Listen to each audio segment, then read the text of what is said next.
Assalamu alaikum and greetings to everyone. Welcome back to InfoTouch Learning Space. Last video में हमने mirror formula और new Cartesian sign convention को समझा था। Mirror formula और sign convention को एक न्यूमेरिकल में अप्लाई करके न्यूमेरिकल्स को कैसे सॉल्व करते हैं स्टेप बाय स्टेप और इजी वे में हमने समझा था। आज के इस वीडियो लेक्चर में हम एक और न्यूमेरिकल को सॉल्व करेंगे जिससे हमारा कंसेप्ट स्ट्रांग हो जाएगा। रिमेंबर, खुद भी साथ साथ में प्रैक्टिस करिए क्योंकि न्यूमेरिकल कैलकुलेशन प्रैक्टिस से ही स्ट्रांग हो जाती है। So let us begin. हमारा जो न्यूमेरिकल है, आज का जो क्वेश्चन है हमारा, वो है an object is placed at a distance of 20 centimeter in front of a concave mirror. The focal length of the mirror is 10 centimeter. Find the image distance and the nature of image. सबसे पहले question को समझते हैं। Question में क्या क्या given दिया गया है, क्वेश्चन में क्या पूछा गया है, सबसे पहले ये जान लेते हैं। N object is placed at a distance of 20 centimetre in front of a concave mirror. तो यहाँ पे बात हो रही है कनकेव मिरर की, तो ये हमारा गिवन है, जो मिरर है वो है कनकेव मिरर, पहला पॉइंट। दूसरा जो है, ऑब्जेक्ट जो है is placed at a distance of 20 centimetre in front of a concave mirror. जो ऑब्जेक्ट है, ऑब्जेक्ट कहाँ पे है? In front of a concave mirror, concave mirror के सामने। जो फोकल लेंथ है मिरर की वो है 10 सेंटीमीटर। तो हमें क्या पूछा गया है कि इमेज डिस्टेंस हमें बोलनी है कि इमेज कहाँ पे बनेगी। अगर ऑब्जेक्ट 20 सेंटीमीटर पे रखा है तो इमेज कहाँ पे बनेगी? क्या ये 20 सेंटीमीटर पे बनेगी, 30 सेंटीमीटर पर बनेगी, 40 सेंटीमीटर पे बनेगी? वो हमें फाइंड करना है। दूसरा, जो इमेज का नेचर वो कैसा होगा, इमेज कैसी होगी, इमेज रियल होगी या वर्चुअल होगी, इरेक्ट होगी या सेम साइज़ की होगी, ये हमको बताना है, ये हमको फाइंड करना है नेचर ऑफ द इमेज। तो क्वेश्चन क्या है? An object is placed at a distance of 20 centimetre in front of a concave mirror. The focal length of the mirror is 10 centimetre. We have to find the image distance and the nature of the image. तो हमने पहले question से समझा कि जो mirror है वो है कनकेव मिरर। कनकेव मिरर के सामने ऑब्जेक्ट को रखा गया है। जो फर्स्ट हमारा है आइडेंटिफाई द मिरर, हमने मिरर को आइडेंटिफाई किया हुआ है। तो हमारा जो मिरर है वो कौन सा मिरर है? The given mirror is concave mirror. Rule है कि जो कनकेव मिरर होता है, for a concave mirror focal length is negative. अगर मिरर है कनकेव मिरर तो उसकी फोकल लेंथ क्या होगी? तो उसकी फोकल लेंथ हमको नेगेटिव लेनी है। तो साइन कन्वेंशन हमारा है उसका नेगेटिव, जो साइन उसका आएगा वो है फोकल लेंथ का नेगेटिव। स्टेप सेकंड में आइडेंटिफाई करेंगे हम जो पोजीशन है ऑब्जेक्ट की वो कहाँ पे है, ऑब्जेक्ट को कहाँ पे रखा गया है। तो क्वेश्चन में ही दिया गया है in front of a concave mirror. The object is placed in front of a concave mirror. तो सेकंड स्टेप में हमें मालूम हुआ कि जो ऑब्जेक्ट है वो in front of concave mirror है। तो थर्ड स्टेप में हम according to new Cartesian sign convention, focal length जो है हमारी एफ वो नेगेटिव है और जो ऑब्जेक्ट डिस्टेंस है वो भी नेगेटिव। तो स्टेप 4 में हम डेटा को लिखेंगे, जो हमारा गिवन डेटा है हम उसको लिखेंगे। हमारा गिवन डेटा जो है एफ वो है -10 सेंटीमीटर, यानी यहाँ पे दिया गया है फोकल लेंथ, तो हमने लिखा है 10। तो यहाँ पे इम्पॉर्टेंट जो है वो नेगेटिव हमने यहाँ पे लिखा, नेगेटिव साइन वो इम्पॉर्टेंट है। वो हमने क्यों लिखा? क्योंकि हम बात कर रहे हैं कनकेव मिरर की। तो कनकेव मिरर में जो फोकल लेंथ है वो नेगेटिव होती है। तो यहाँ पे दूसरा जो डेटा हमारे पास दिया है वो है ऑब्जेक्ट डिस्टेंस। तो ऑब्जेक्ट जो है 20 सेंटीमीटर पे, ऑब्जेक्ट डिस्टेंस है 20 सेंटीमीटर। तो यहाँ से फिर से इम्पॉर्टेंट जो बात हमको याद रखनी है वो है नेगेटिव साइन। अब नेगेटिव साइन क्यों हमने लिखा? क्योंकि जो ऑब्जेक्ट है ये इन front of a concave mirror, जो कनकेव मिरर के सामने, जब भी हम किसी ऑब्जेक्ट को इन front of a concave mirror रखते हैं तो वहाँ पे जो साइन हमें रखना होता है तो वो हम नेगेटिव रखते हैं। तो हमने इस वाले स्टेप में इन 4 स्टेप्स पहले किए। पहले आइडेंटिफाई किया मिरर कौन सा मिरर है, सेकंड फिर हमने पोजीशन की ऑब्जेक्ट की। ये इससे हमें इन दोनों चीज़ों से हमें पता चला कि हमें कौन से साइनस इसमें लिखने हैं, फोकल लेंथ में कौन पॉजिटिव लिखना है कि नेगेटिव लिखना है। तो हमें पता चला कि हमें नेगेटिव लिखना है। और ऑब्जेक्ट डिस्टेंस क्या रखनी है? ऑब्जेक्ट डिस्टेंस भी हमें negative is equal to 1/v + 1/u। इसमें हमारा जो f है focal length of the mirror, you है ऑब्जेक्ट डिस्टेंस एंड वी जो है वो है इमेज डिस्टेंस।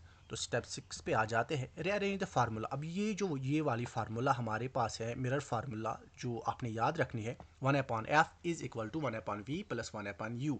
अब हम इसको रीअरेंज कर देते हैं कुछ इस तरह से। ये हमारे पास फार्मूला है 1/f is equal to 1/v plus 1/u। अब हम इसको रीअरेंज करेंगे कुछ इस तरह से, 1/v plus 1/u is equal to 1/f। हमने कुछ नहीं किया, हमने ये RHS साइड को LHS साइड में रखा, और जो LHS साइड था 1/f इसको RHS साइड में रखा। ये क्यों रखा हमने? क्योंकि हमें फाइंड करना है इस वाले वैल्यू को, हमें v को फाइंड करना है, तो इसीलिए हमने इसको LHS साइड में रखा। अब फिर से कुछ रीअरेंजमेंट करते हैं इस तरह से, 1/v is equal to 1/f minus 1/u।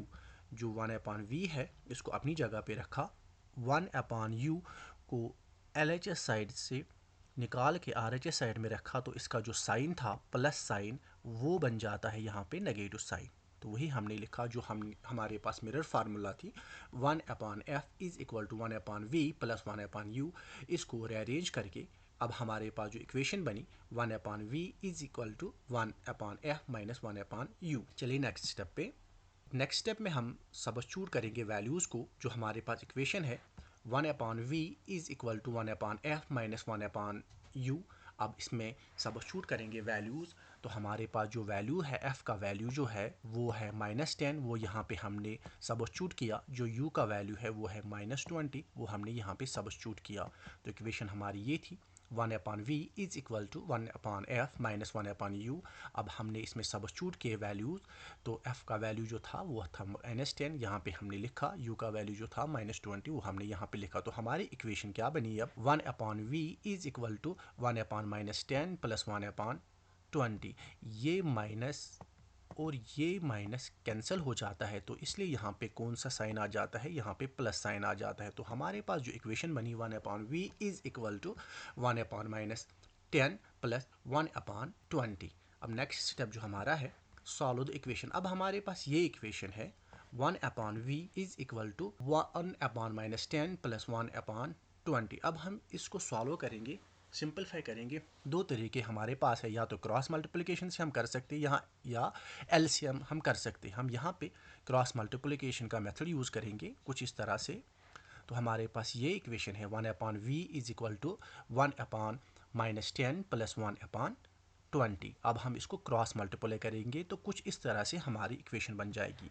1/v 20 multiply 1 20 बन गया, -10 मल्टीप्लाई 1, तो ये प्लस साइन यहीं पे रहेगा, -10 मल्टीप्लाई 1 -10 बन जाएगा, -10 मल्टीप्लाई 20 वो बन जाएगा 200। कुछ इस तरह से ये हमारी इक्वेशन क्रॉस मल्टीप्लिकेशन के बाद बनी।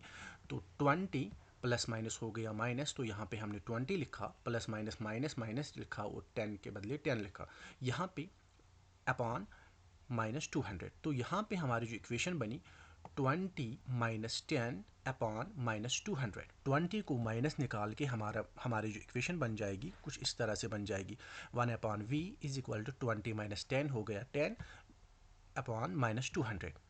तो इसको फिर से सिंपलीफाई करेंगे, 10 मल्टीप्लाई 1 हो गया 10, 10 मल्टीप्लाई 20 हो गया हमारा 200। तो यहाँ पे सिंपलीफाई करके हमने इस इक्वेशन और इस वाले इक्वेशन को सिंपलीफाई कर किया। फिर हमारी जो इक्वेशन बनी, यहाँ पे जो वैल्यू आया हमारे पास 1/-20। सो हमारा वैल्यू क्या बना, 1/v इज इक्वल टू 1/-20, कुछ इस तरह से। तो हमारा वैल्यू बना 1/v इज इक्वल टू 1/-20।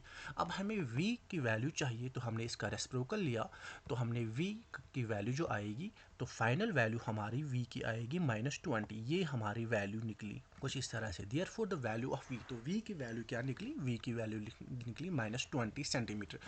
तो ये 7th स्टेप में हमने सब्स्टिट्यूट वैल्यू किए, 8th स्टेप में हमने क्रॉस मल्टीप्लिकेशन से सिंपलीफाई किया इक्वेशन को। तो हमारा जो वैल्यू, फाइनल वैल्यू जो हमें निकालना था v की वैल्यू, यानी इमेज जो डिस्टेंस है उसकी वैल्यू जो हमने निकालनी थी वो हमें निकाली -20 सेंटीमीटर। अब नेक्स्ट स्टेप में जो इम्पॉर्टेंट स्टेप है वो हमारा है स्टेप 9 में इंटरप्रेट द रिजल्ट। अब जो रिजल्ट हमारा निकला v is equal to -20 centimetre. अब इसको इंटरप्रेट करना है। यहाँ पे सबसे पहले है नेगेटिव साइन ऑफ v। जो नेगेटिव साइन ऑफ v, इससे हमें क्या पता चलता है, तो अब इसको पहले इंटरप्रेट करेंगे, इसको समझने की कोशिश करेंगे। v shows that the image is formed in front of the mirror. v का मतलब जो नेगेटिव साइन है v का, उससे हमें पता चलता है कि जो इमेज बन रही है वो कहाँ पे बन रही है, in front of the mirror. Mirror के सामने बनेगी इमेज। जो मिरर के सामने जब इमेज बनती है तो वो रियल इमेज होगी, तो वो हम लिखेंगे यहाँ पे therefore the image is real. एक तो रियल हमारा जो फाइनल आंसर है हमारा वो है इमेज डिस्टेंस कितनी, इमेज डिस्टेंस जो है वो जो हमें निकालना था वो हमारे पास है -20 सेंटीमीटर। तो हम ये लिख सकते हैं hence the image is form 20 centimetre in front of the concave mirror. तो इमेज कहाँ पे बनेगी, ये 20 सेंटीमीटर पे बने 20 सेंटीमीटर पे बनेगी। लेकिन जो नेगेटिव साइन से हमें पता चलेगा ये कहाँ पे बनेगी इमेज, ये इन फ्रंट ऑफ कनकेव मिरर के फ्रंट पे बनेगी, सामने बनेगी। तो जो ये इमेज होगी वो रियल होगी, इन्वर्टेड होगी और सेम साइज़ की होगी। यहाँ पे सेम साइज़ कैसे आया, हमें पता है कि जो ऑब्जेक्ट है, ऑब्जेक्ट को हमने कहाँ पे रखा था, ऑब्जेक्ट को हमने जो ऑब्जेक्ट डिस्टेंस है, ऑब्जेक्ट डिस्टेंस को हमने मेंशन किया था, वो कितना था, ऑब्जेक्ट डिस्टेंस जो हमारी थी वो 20 सेंटीमीटर थी। ऑब्जेक्ट को जहाँ पे रखा, हमने रखा था क्वेश्चन में, जहाँ पे ऑब्जेक्ट को रखा था 20 सेंटीमीटर पे इन फ्रंट ऑफ कनकेव मिरर, तो वहीं पे इमेज, उसी डिस्टेंस पे इमेज भी बनेगी 20 सेंटीमीटर। लेकिन फ़र्क इतना है, यहाँ पे इमेज जो बनेगी वो इन्वर्टेड बनेगी, लेकिन उसी डिस्टेंस पे तो इमेज जो बनेगी वो सेम साइज़ की होगी। तो ये हमारा न्यूमेरिकल था जो हमने स्टेप बाय स्टेप सॉल्व किया। होप आप सबको समझ में आया होगा। रिमेंबर, अगर आपको इस वीडियो लेक्चर के free exam oriented PDF notice चाहिए तो कमेंट सेक्शन में कमेंट कीजिए, आपको PDF की लिंक सेंड की जाएगी। Stay connected, keep learning. अल्लाह हाफिज़।